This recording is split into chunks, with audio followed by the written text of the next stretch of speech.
है। तो जहांगीर ने अपनी जीवनी लिखी थी। जहांगीर अपनी जीवनी में कर्ण सिंह की खूब उल्लेख करता है। बन गया था कि एक दिन हम दोनों शिकार करने के लिए गए हुए थे और उसके पता नहीं क्या मन में आई, उसने कहा कि बादशाह आज पहला निशाना तुम लगाओ। और मैं डर गया क्योंकि मुझे इतना अच्छा निशाना लगाना। कर्ण सिंह ने अपने 2 बंदे खुर्रम के पास भेजे। एक बंदे का नाम था हरिदास और एक का नाम था शुभकर्ण। कौन कौन 2 बंदे? हरिदास और शुभकर्ण। किसकी तरफ से जा रहे हैं? मेवाड़ की तरफ से कह दो, कर्ण सिंह की तरफ से कह दो। किससे बातचीत करने के लिए? खुर्रम। खुर्रम कौन है? शाहजहां है या कह दो या जहांगीर का बेटा है, वो उधर से लड़ाई करने के लिए आए। खुर्रम के पास गए। खुर्रम को कहा भाई हम मेवाड़ की तरफ से आए हैं, कर्ण सिंह ने हमें भेजे हैं और हम तुमसे क्या करना चाहते हैं।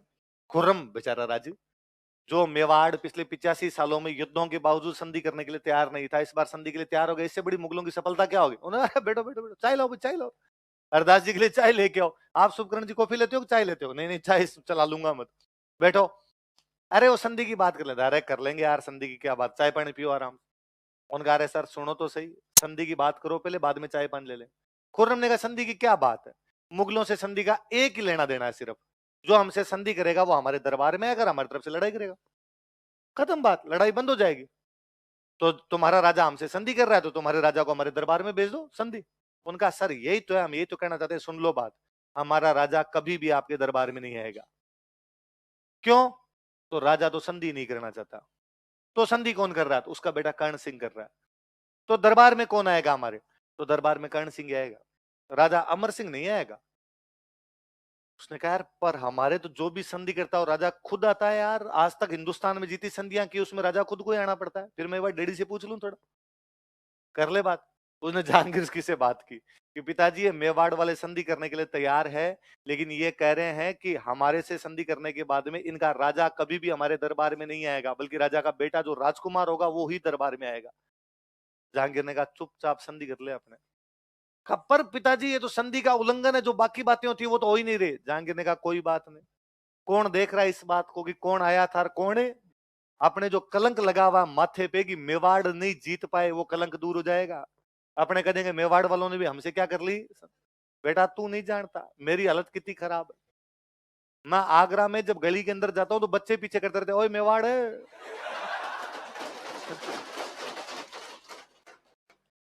मेरे को सपने आते हैं रात को इन मेवाड़ वालों के, तुम जाते हो मुझे डर लगता है इस बार ये मरा इस बार ये मरा, तू संधि कर अपने फटाफट। इसलिए 5 फरवरी 1615 को संधि होती। कब होती संधि? 5 फरवरी 1615। किस किस के बीच में? जहांगीर और अमर सिंह। राजा तो अमर सिंह है, भले खुर्रम कर रहा है पर उधर राजा कौन है? जहांगीर। इधर भले कर्ण सिंह कर रहा है पर राजा कौन है? तो राजाओं के टाइम में संधि हुई, उधर मुगल बादशाह कौन है? जहांगीर। इधर कौन है आपका? जो भी दरबार में जाता था भाई, जो भी संधि करता था, मुगल सिंपल 2 बातें कहते हैं, ये तो तुम हमसे संधि कर लो तो तुम्हारे राजा को दरबार में भेज दो और तुम्हें हमारी तरफ से लड़ने के लिए जाना पड़ेगा। मैंने बताया था देखो, सुरजन अकबर से संधि करता है तो कहता है मैं तेरे से लड़ने के लिए कहीं भी चला जाऊंगा, लेकिन अटक नदी को पार। इधर भी कहा गया भाई मेवाड़ वाले मुगलों की तरफ से लड़ने के लिए जाएंगे। कितने सैनिक लड़ने के लिए जाएंगे? 1000। कितने सैनिक? जब भी मुगलों की जरूरत पड़ेगी तो मेवाड़ वालों को कितने सैनिक भेजने पड़ेंगे? 1000। पर मेवाड़ वालों ने कभी नहीं दिए, सिंगल टाइम नहीं भेजे, उल्टे कई बार तो मुगलों के खिलाफ भेजे। कि एक बीच में देखो, मैंने बीच में आपको बताया था कि कोटा का राजा माधो सिंह, तो मैंने कहा था कि जहांगीर और शाहजहां आपस में लड़ पड़े, बाप बेटे जहांगीर और खुर्रम। तो खुर्रम को पकड़ने के लिए रतन सिंह को भेजा गया, बूंदी वाला रतन सिंह उसको पकड़ लेता है, और रतन सिंह पकड़ लेता है, बाद में माधो सिंह और हरि सिंह उनको लगाया था। बातें बताई थी मैंने आप। अब जहांगीर मुगल बादशाह, उसका बेटा उसके खिलाफ बागी हो गया, खुर्रम उसके खिलाफ क्या हो गया? बागी। मेवाड़ वालों को सहायता किसको देनी चाहिए, जहांगीर को या खुर्रम को? भाई मुगल बादशाह के साथ संधि है, बादशाह कौन है? जहांगीर। तो सेना किसकी सहायता के लिए जानी थी? मेवाड़ वालों ने सहायता दी खुर्रम को। खुर्रम का मार तेरे बाप को, जैसे मार सकता है मार, तेरे को राजा बनाएंगे। तो मेवाड़ वाले तो कई बार उल्टे उनके खिलाफ और चले गए, और जहांगीर ने कभी नहीं कहा कि सेना भेजो। मुगलों ने जैसे तैसे करके लिपापोती की कि यार ये नाम हो जाए ऐसा कि हमने संधि कर ली, बाकी जो है वो चलने दो, क्योंकि वो भी इस बात को जानते थे कि जबरदस्ती की तो ये कहेंगे संधि नहीं, युद्ध करेंगे, कौन लड़े। जहांगीर का बेचारे का सीधा था कि शाम को पैक मिल जाए, फालतू की लड़ाई झगड़े में अपने पड़ना नहीं। देखो, अच्छा संधि का मतलब दोस्त हो गए। चित्तौड़ का किला 1568 में अकबर कब्जे पे कर गया था, इनका हमें वापस दो, हमारा किला है। तो कहा वापस दे देंगे, लेकिन तुम उसकी मरम्मत नहीं करवा सकते। क्या नहीं करवा सकते? लिख लो। फिर क्या, देखो मैंने एक आपको बात बताई थी कि जब भी लंबी लड़ाइयां चलती थी ना, और जब संधियां होती, शादी ब्याह करते, जोधार कुंभा में आंवल बावल की संधि हुई, तो जोधा की बेटी श्रृंगार कंवर की शादी कुंभा के बेटे रायमल के साथ कर दी गई, पढ़ा था हमने। इस बार मेवाड़ वालों का इसमें लिखो शादी ब्याह नहीं होंगे। मुगलों ने कहा किसने क्या करना है, नहीं नहीं लिखो, फिर भी कोई डाउट रहे तुम्हारे मन में लिखो। वैवाहिक संबंध स्थापित नहीं। तो चित्तौड़ का किला मेवाड़ को वापस कब दे दिया गया? 1615। कब दे दिया गया? 1615। मतलब लड़ाई क्या हो गई? समाप्त। तो 1615 तक राजधानी थी चावंड। जैसे लड़ाई खत्म हुई राजधानी आ गई थी उदयपुर। कहाँ गई? क्योंकि उदय सिंह जी के टाइम में उदयपुर राजधानी लाने की तैयारी हो गई थी, लेकिन बीच में हमला हो गया, इसलिए राजधानी को उदयपुर ला ढंग से नहीं पाए। लेकिन अब कहा अपने राजधानी कहाँ लेके चलते हैं? उदयपुर। तो राजधानी उदयपुर कब आ गई? 1615। पहले कहाँ थी? चावंड। चावंड राजधानी गई है 1587। कब गई है? मैंने बताया 1585 में अकबर के हमले बंद हुए, 2 साल में वापस मेवाड़ जीता, राजधानी कहाँ लेके? चावंड। अब बताओ 1587 से 1615 तक चावंड कितने साल राजधानी रही? 28। कितने साल राजधानी रही? तो चावंड लगभग कितने साल तक इनकी राजधानी रही थी? 28। याद रह जाएगी बात है। 1615 के बाद राजधानी कहाँ जाती है इनकी? उदयपुर। कहाँ जाती है? अभी पढ़ेंगे। जहांगीर बड़ा राजी होता है, जहांगीर का मेरे पास में एकदम राइट में यहाँ पे बिठाओ भाई, युवराज को मेरे पास में लेके एकदम अपने पास में बिठाया, उसे 5000 का मनसबदार बनाया। कितने का मनसबदार बनाया? आप लिखो फिर मैं समझाता हूँ। देख लो, जहांगीर ने इसे 5000 का मनसबदार बनाया। 5000 का मनसबदार बनाया। सुनना देखो, एक शब्द लिखा है मैंने मनसबदार। क्या लिखा है? अब दार हटाइए, आगे वाला पढ़िए केवल। क्या है? मनसब। क्या है? मनसब का मतलब होता है पद। क्या होता है? या इंग्लिश में को तो पोस्ट। पद, पोस्ट, मनसब, इनका मतलब एक ही होता है। अरे बस जैसे मैं सिंपल भाषा में आज की लैंग्वेज में समझाऊं, मैं आपके सामने अभी 4 आदमी लेके आऊं, मैं कहूं ये मेरे 4 दोस्त है, इनमें से एक फर्स्ट ग्रेड है, एक सेकंड ग्रेड है, एक थर्ड ग्रेड है, एक फोर्थ ग्रेड है। मैंने 4। आप इससे ये बता सकते हो क्या इनकी क्या क्या नौकरी है? कैसे बता सकते हो? कुछ ही नहीं बता सकते। फर्स्ट ग्रेड वाला हो सकता है आरएस हो, फर्स्ट ग्रेड वाला हो सकता है लेक्चरर हो, फर्स्ट ग्रेड वाला हो सकता है मेडिकल ऑफिसर हो, है ना। मैं कहता हूँ सेकंड ग्रेड हो सकता है टीचर हो सकता है यूडीसी हो। नहीं बता सकते नौकरी क्या। आप ये भी नहीं बता सकते इनकी तनख्वाह कितनी है। अलग अलग पे ग्रेड होते हैं, अलग अलग नौकरियों के अंदर उनका पे ग्रेड अलग हो सकता है। तो आप क्या बता सकते हो उन चारों से? उनकी औकात क्या बता सकते हैं? आप कहते हैं फर्स्ट ग्रेड वाला बड़ा अधिकारी है, सेकंड ग्रेड वाला उससे थोड़ा छोटा है, थर्ड ग्रेड वाला छोटा है, फोर्थ ग्रेड वाला उससे छोटा। ये तो बता ही सकते हो। आप ये भी नहीं बता सकते इनकी पोस्टिंग कहाँ का है, कुछ ही नहीं बता सकते, पर आपको ये पता चल जाएगा इनके ग्रेडिंग में ऊपर कौन है नीचे कौन है, ये तो पता चला बस। मुगलों के दरबार में जो कोई बंदा जाता मुगल उसको ग्रेड दिया करते। वो ग्रेड होती 10 से 10,000 के बीच।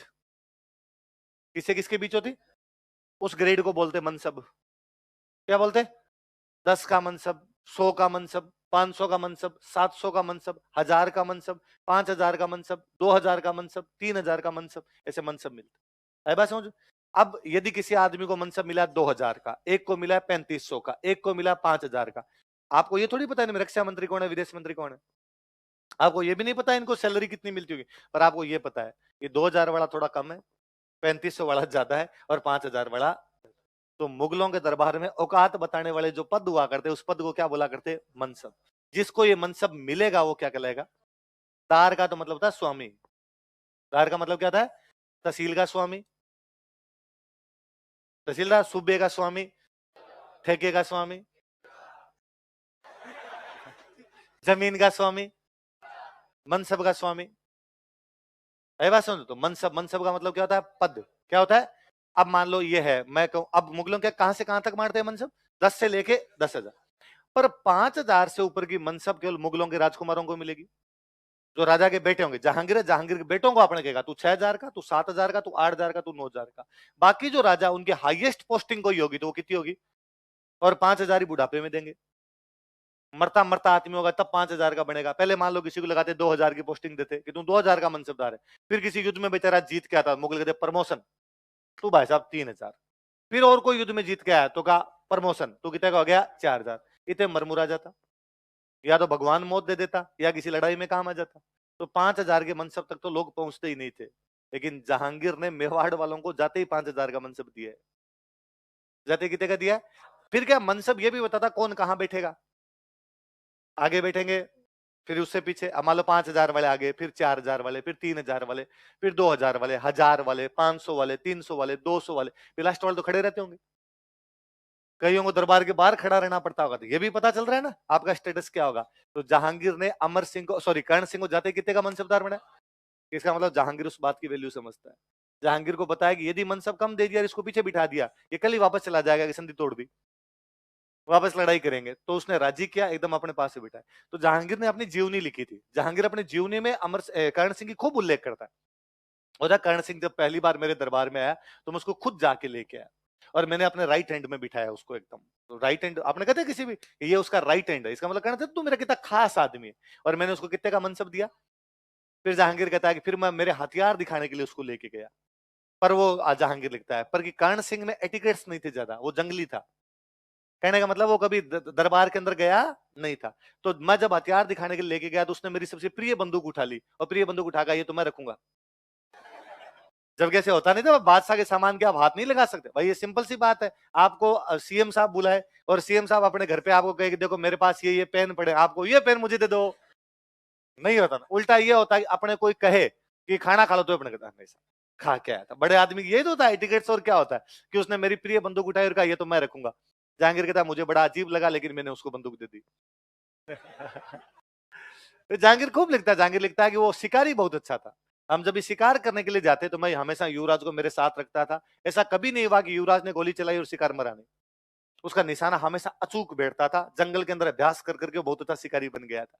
एक दिन हम दोनों शिकार करने के लिए गए हुए थे और उसके पता नहीं क्या मन में आई, उसने कहा कि बादशाह आज पहला निशाना तुम लगाओ।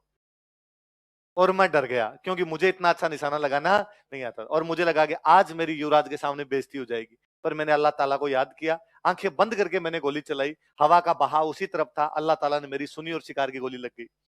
और युवराज के सामने मेरी बेइज्जती होते होते रह गई। तो खूब जिक्र भी करता है कि बुलाया था मैंने, कर्ण सिंह को मेरे दरबार में बुलाया था और मेरे पास रखा था। अच्छा, वो कर्ण सिंह और राजी करता है।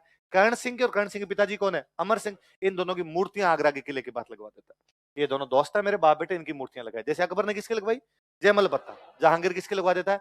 अमर सिंह और कर्ण सिंह। बाद में औरंगजेब, उसने सारी तोड़ी। इन्हीं तो इसी दौरान जब ये संधि वंदी हो गई थी, कर्ण सिंह इनके दरबार में आया हुआ था। जहांगीर के दरबार में एक अंग्रेज आया हुआ है।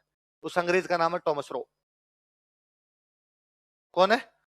एक इंग्लिश एम्बेसडर है, जहांगीर से ट्रेड की बात करने आया। टैक्स में छूट चाहिए अंग्रेजों को। अंग्रेज आ गए थे अजमेर। अजमेर में जहांगीर रुका हुआ है और अजमेर में उससे मिलने के लिए एक अंग्रेज आया, उसका नाम क्या है? अच्छा, अंग्रेज जहां भी जाते थे ना, चीजों को बहुत बारीक से वो देखते कि यार क्या चल रहा है क्या नहीं चल रहा है। तो टॉमस रो यहाँ पे देखता है कि जहांगीर के सबसे राइट में एक बंदा आके बैठता है। जहांगीर उसके साथ आता है, उसके साथ बाहर जाता है, उससे बातचीत करता रहता है, उसके साथ शिकार खेल के आता है। तो उसको लगा ये बहुत खास आदमी है। तो उसने बाकियों से पूछा, दरबारियों से, ये कौन है जो सबसे राइट में बैठता है? तो दरबारियों ने कहा साहब ये मेवाड़ के राजकुमार है, युवराज कर्ण सिंह। यार ये जहांगीर के इतना खास कैसे? कहता कई साल हमारी लड़ाई चली थी, नए नए दोस्त बने हैं, तो नई नई दोस्ती होती थोड़ी प्रगाढ़ता ज्यादा होती है। तो टॉमस रोन को कहता है अच्छा, मतलब कई साल लड़ाई चली, फिर आपने इनको भयंकर हराया होगा और हरा के इन पे कब्जा कर लिया होगा तो दोस्त बन गए। तो उनका चुप धीरे, हारे तो हम ही थे, मुश्किल से पटा पुटू की कैसे न कैसे करके संधि के, इसलिए राजी मत रखना पड़ता है वरना ये वापस भाग जाएंगे, लड़ाई करेंगे। तो टॉमस रो अपनी बुक में लिखता है कि मुगल बादशाह ने मेवाड़ के राणा को बुद्धि से अधीन किया था, बल से नहीं। किसे अधीन किया था? बुद्धि से अपने अंडर के अंदर ले गए थे, बल मतलब ताकत का प्रयोग ही नहीं किया। किसने कहा ऐसा? कर्ण सिंह के हाथ में आ गया था शासन, तो जीवता तो है ना, मारे थोड़ी यार। हा? मैंने बताया 1615 के बाद राजधानी कहां लेके आ गए? उदयपुर। राजधानी आ गई तो राजा महल मालिये बनवाएंगे, तो कर्ण सिंह ने उदयपुर के अंदर महल बनवाया, कर्ण विलास।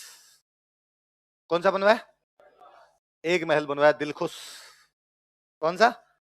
अंदर घुसते ही देखो, उदयपुर में कर्ण विलास तथा दिलखुश महलों का निर्माण करवाया। पिछोला झील में जगमंदिर का निर्माण शुरू करवाया गया। जगमंदिर महल है, पिछोला झील में जगमंदिर का निर्माण शुरू करवाया गया। और ये निर्माण वगैरह इन्होंने शुरू किया ही था। इतने में 1622 के अंदर जहांगीर और खुर्रम के बीच का पंगा हो गया। किसके बीच में पंगा हो जाता है? मैंने तब बात बताई थी, खुर्रम साउथ इंडिया में पोस्टिंग है उसकी, उसको कहा कि तुम अफगानिस्तान जा। कहां पे जा? तूने मना कर दिया, नहीं जा रहा। मैं क्या मतलब होता है क्या? मेवाड़ जाऊं तो मैं जाऊं, वहां जाऊं तो मैं जाऊं, और यदि मैं वहां जाऊंगा ना तो मैं सर्वश्रेष्ठ सेनापति बन के जाऊंगा, मतलब बाकी सारे सेनापति मेरे अंडर होने चाहिए, सुप्रीम कमांडर में। जहांगीर ने कैसे नहीं होता, तेरे से बड़े बड़े कई मनसबदार बैठे हैं, बूढ़े ठाडे लोग बैठे हैं, वो तेरे ऊपर रहेंगे तो उनके अंडर में जाएगा। तो उसने कहा जाना ही नहीं है, किसको जाना है?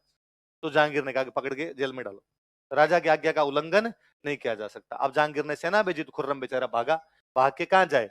तो कोई ना कोई दोस्त होना चाहिए।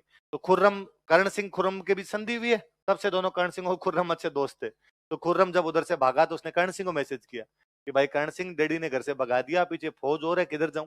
तो उसने कहा उदयपुर आ जा।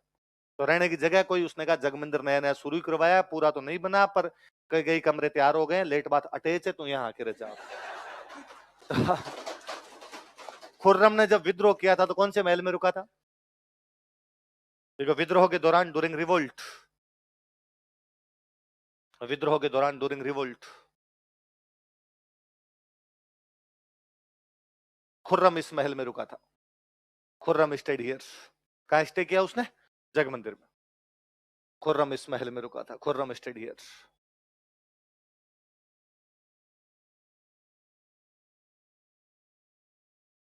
खुर्रम इस महल में रुका था। तो यहाँ तो ये जगमंदिर आप देखना कभी, पिछोला झील के अंदर जगमंदिर एकदम व्हाइट पत्थर का है, प्योर व्हाइट व्हाइट पत्थर का है। रात को जब चांद की चांदनी पड़ती है तो बहुत सुंदर दिखता है। खुर्रम जब यहाँ रहा तो उसको बहुत अच्छा लगा, और उसको लगा कि यार ये व्हाइट पत्थर का जो चांद की रोशनी में जो अलग ही एक इंप्रेशन पड़ता है, इसलिए खुर्रम जब बादशाह बना तो उसने ताजमहल ऐसा ही बनवाया। तो ताजमहल का इंस्पिरेशन यदि खुर्रम को कहीं से मिल रहा है तो कहां से मिल रहा था?